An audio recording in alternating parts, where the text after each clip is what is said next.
اهلا اهلا اهلا اهلا بيكم، عاملين ايه؟ يا رب تكونوا بخير. النهارده الفيديو غالي قوي عليا علشان هكلمكم على المدارس في المانيا، وهكلمكم على اول يوم مدارس، وكمان العادات والتقاليد اللي هنا بيعملوها في اول يوم مدرسه. فهحكي لكم كل الحاجات دي لانه ابني السنه دي اول سنه ليه في المدرسه، صف اول، فاحنا بنمشي الخطوات مع بعض، وكل الحاجات دي جديده عليا، فحابه اعرفكم على العادات والتقاليد الألمانية هنا. بيعملوا ايه في اول يوم مدرسة، وايه الحاجات اللي بيجيبوها، والسبرايز والليستة اللي بيطلبوها مننا، وكل الكلام ده هتعرفوه النهاردة في الفيديو. يا رب الفيديو يكونوا متحمسين ليه وحابينه زي ما انا حباه جدا جدا. ويلا بينا نبتدي. مبدئيا كده الحمد لله احنا هنا في ألمانيا ما عندناش يونيفورم، ودي حاجة بالنسبة لي مريحة جدا. هي مريحة ان انتي ما بتشتريش يونيفورم، بس مش مريحة ان كل يوم وانتي رايحين المدرسة بتفكروا تلبسوا ايه، فدي برضو يعني حاجة تانية مش مريحة. لكن في مصر احنا عندنا حاجة اسمها يونيفورم، بننزل نشتريه، كل العيال بتبقى لابسة شبه بعض، لكن هنا لا. تاني حاجة مهمة جدا في المدارس هي شنطة المدرسة. شنطة المدرسة هنا بتكون مهمة جدا جدا جدا، وليها شكل معين كده، انا بتهيألي ان انا ما شفتوش في مصر، بس انا الحقيقة ما اشتريتهاش لان هو كان عنده واحدة اوريدي كانت جايه له هدية اخر السنة اللي فاتت وما لبسهاش خالص، فهيستخدم الموجودة اوريدي. فالشنطة احنا ما جبناهاش والحمد لله، لان هي اصلا بادجت لوحدها وبتكون غالية جدا، وبتوصل من 200 ل 300 يورو، فبتكون غالية قوي قوي علشان بيكون ليها مواصفات معينة زي ما قلت لكم. ودي بقى فكرة عن المحلات اللي احنا بنشتري منها الأدوات المدرسية. ده محل اسمه تيدي، مشهور جدا هنا بالحاجات اللي هي بتاعة المدرسة وكده، وهو ده اللي أنا اشتريت منه. دلوقتي كان لازم ألم شعري بصراحة لأن الجو صعب جدا وحر جدا، وتقريبا الإضاءة دي مخلية الدنيا نار هنا، معلش لو شكلي ملخبط، انا ما بصيتش في المرايه، اعذروني. تعالوا اقول لكم دلوقتي السبرايز اللي طلبوها مننا والليسته اللي جات لنا وحضرناها ازاي. اول حاجه حضرناها وطلبوها مننا كانت الكراسات، وكانت الكراسات الحقيقه يعني ليها شكل معين زي ما هتشوفوا كده، او هطلع لكم على الشاشه عشان تكون واضحه عندكم. لازم يكون ليها سطور معينه كده، بصراحه احنا مش متعودين عليها في مصر. فالشكل ده من الكراسات كان مطلوب جدا، وليه رقم معين هو اسمه 1G، وكمان لازم يكون تقريبا 5A او A5. A5 ايوه. وحتى كمان الكراسات بتاعت الرياضة او الرياضيات برضو ليها مقاس معين وليها رقم معين. فالارقام دي كانت صعبه عليا لان انا بصراحه ما كنتش عمري اشتريت دفاتر للمدرسه قبل كده، فطبعا خدت مني وقت عقبال ما قعدت ادور والاقي والكلام ده. بس تقدروا ان انتوا تروحوا المحلات، تخلوا الموظفين اللي هناك يساعدوكم، زي مثلا محل تدي، زي روزمان موجود فيها، زي كافلاند طبعا موجود فيها بارتيشن، وهو ده اللي انا جبت منه معظم الحاجات. لقيت دول عند الكاوفلاند، ودول برضو مهمين جدا وطلعوا غاليين جدا جدا، واستغربت ان الواحد ب4 يورو، وكانوا طالبين مننا الوان معينه ودخت على اللونين دول لدرجه ان انا لفيت عليهم مثلا 5 6 محلات. بصراحه اتصدمت ان ده ب4 يورو الواحد، كانت بالنسبه لي صدمه. حاجات بقى ادوات زي ادوات الرسم العاديه، فجبت له كراسه رسم، وجبت له طبعا كل انواع الالوان، طالبين الوان طبعا خشب، وطالبين كمان الوان ميه، وطالبين كمان الوان العاديه اللي هي الفلوماستر. فدي كلها الالوان اللي هم طلبوها. طالبين قميص زي كده عشان يتلبس اثناء ما هو بيلون والكلام ده، وطالبين الكوبايه دي عشان بيحطوا فيها فرش الرسم. وكمان طلبوا مننا اللي هو الكنتة دي او الصلصال، بس لازم يكون في علبه ومقفوله. وطبعا بقى طالبين يعني الاقلام والحاجات العاديه، الاقلام ومسطره واستيكه والكلام ده، فاحنا جبنا كل الحاجات دي. وجبنا كمان الاساتيك دي شكلها امور قوي قوي، بصوا شبه عربيات هو اللي مختارها، وكمان دي شبه ايموجيز. الحاجات دي انا جبتها بقى من تيدي لانه لقيت حاجات هناك شكلها كان حلو قوي بصراحه، ودي تقريبا جبتها من اكشن. كمان طلبوا الاقلام اللي هي النون بيرمننت دي بتاعه البورد تقريبا. كمان طلبوا اللي هو اللزق بتاع الحاجات، بيلزق الورق. كمان مهم جدا للمدرسة ان احنا نجيب لانش بوكس، ونجيب كمان ازازة مية، فدول انا جبتهم له بناء على اختياره. دي كانت من مصر ودي كانت من تيدي.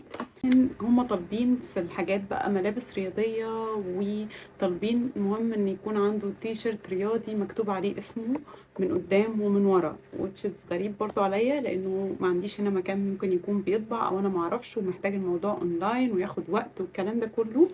فانا اشتريت الحاجات دي، المفروض ان هي ورق طباعه، بطبعه عادي على البرينتر، واكويه على التيشيرت، هيبقى المفروض ان احنا يعني ننجح في الخطه دي. فهحط لكم كده اذا كانت نجحت معايا، هحط لكم فيديو وانا بعملها. حاجه نحط فيها الاقلام، ودي برضو احنا جبناها من مصر وكانت بناء على اختياره. بيتحط فيها الاقلام كده زي ما انتم شايفين، ليها ادراج كتير قوي وجميله بصراحه. طالبين كمان علبه علشان ممكن تكون يتحط فيها الحاجات اللي هي بتاعه التلوين والكلام ده، فكانوا طالبين كده بوكس زي ده. بلس دول ده واحد بوست مابا، ده المفروض معرفش تحط فيه بوست، يعني تحط فيه جوابات، معرفش هما طالبينه ليه. وده كمان آه كده زي حاجه كده تقريبا نحط فيها رسومات او كلام زي كده، المهم ان هو يكون باستك يعني. فانا نفذت كل الطلبات، واتمنى انه الموضوع يعني ياتي بثماره والولد يطلع ان شاء الله يعني متفوق وناجح. على اهم العادات الالمانيه في اول يوم مدارس، وهو ده اللي انا عايزه احكي لكم عليه. اصلا هنا في اول يوم مدرسه ما بيبقاش فيه اول يوم مدرسه، بيبقى فيه حفله قبل اول يوم مدرسه. فاحنا عندنا الحفله مثلا هتكون يوم السبت، واول يوم مدرسه بيكون يوم الاثنين. فعاده بيعملوا للاطفال خصوصا اللي داخلين سنه اولى، دول بيعملوا لهم حفله مخصوص علشان يبتدوا ان هم يعملوا لهم انشطه واغاني ويعرفوهم على بعض، ويعملوا لهم حفله بحيث ان هم يعني يكسروا البريك ذا ايس، يعني يكسروا الجليد ما بينهم وما بين الاطفال، ويخلوا الاطفال تحب المدرسه. ومن العادات الألمانية الأصيلة إن هم بيعملوا حاجة اسمها الشولتوتا، هحط لكم صورها. واحنا جبنا أكبر واحدة في السوبر ماركت، يعني أنا دي لحقتها في آخر لحظة، لأن هم كلوها من كل السوبر ماركتات، ما كانتش موجود منها ولا واحدة، مع إنها بتبقى منتشرة جدا. بس أنا زي ما قلت لكم جيت متأخر، فالحمد لله إن أنا لحقت دي، وخصوصا إن هي عليها ديناصورات، فدي الحاجة المحببة عليه. وطبعا كل ما كان القرطاس بتاع ابنك اكبر حاجه، فكل ما هو يعني يحس بالفخر كده وهو داخل على اصحابه. فاوعي تسترخصي في الموضوع ده، علشان هم بيقعدوا يبصوا لبعض ويشوفوا مين معاه اكبر واحد ومين معاه اصغر واحد والكلام ده كله. في الكندر جارتن بتاعته اللي هو كان فيها، كانوا محضرين له التيشيرتوته دي وكاتبين عليها اسمه ومحضرينها ومليانه برضو حاجات. تعالوا اقول لكم بقى ايه اللي بيتحط جواها. هحط لكم كده امثله للحاجات اللي المفروض ان احنا بنحطها جواها، واللي هوريكم بعد كده الحاجات اللي انا جبتها. المفروض ان هو بيتحط فيها حلويات، حاجات اللي هو بيحبها، الحاجات اللي هو بيفضلها، شيبسيهات، شوكولاتات، سوسيشكايتن يعني حاجات مسكره كلها، والعاب مفضله بس تكون طبعا احجام صغيره علشان تخش في قلب القرطاس ده. فانا يعني اشتريت على قد ما ربنا قدرني، خصوصا ان انا ابني ما بيحبش الحلويات قوي، فاشتريت على قد ما ربنا قدرني بقى الحاجات اللي انا ممكن احس ان هو في العاده ما بياخدهاش، علشان يعني يحس ان هو بقى يعني متحمس للمدرسه وكده. فالحاجات اللي انا بقول عليها لا معظم الوقت هي دي اللي انا جبتها بصراحه. المفروض ان احنا بنملى الشلتوته دي وبنروح الحفله اللي هي بتكون قبل المدرسه، والولاد هناك بتتصور وبتلعب وبتعمل حاجات حلوه جدا. انا لسه ما اعرفش ايه بالظبط الانشطه اللي بتحصل، بس اكيد هحطها على الانستجرام ان شاء الله. فتابعوني على هناك، هسيب لكم هنا الانستجرام بتاعي، علشان اول يوم مدرسه اكيد هحط لكم بقى الفعاليات وهحط لكم الحفله وهحط لكم الكلام ده كله. وتعالوا بقى اقول لكم ايه حكايه الشلتوته دي بالظبط، وليه بيملوا حلويات في كل القرطاس الكبير ده. وحكاية الشولتوتة دي موجودة في ألمانيا من زمان جدا جدا. بيقولوا إن هي بدأت في القرن التسعتاشر. إن هم عملوا الموضوع ده مخصوص علشان الأطفال تكون متحمسة جدا إنها تخش أول يوم مدرسة، وتكون جاهزة إن هم ينتقلوا من مرحلة بتاعة الحضانة أو الكيتا لحد ما يخشوا المدرسة ويبقوا مبسوطين جدا بيها. وأنا بعبي الحاجات كده معاكم. هقول لكم كمان إنه زمان كانت الموضوع ده ما كانوش بيعملوه بأي حاجة تانية غير بس حلويات.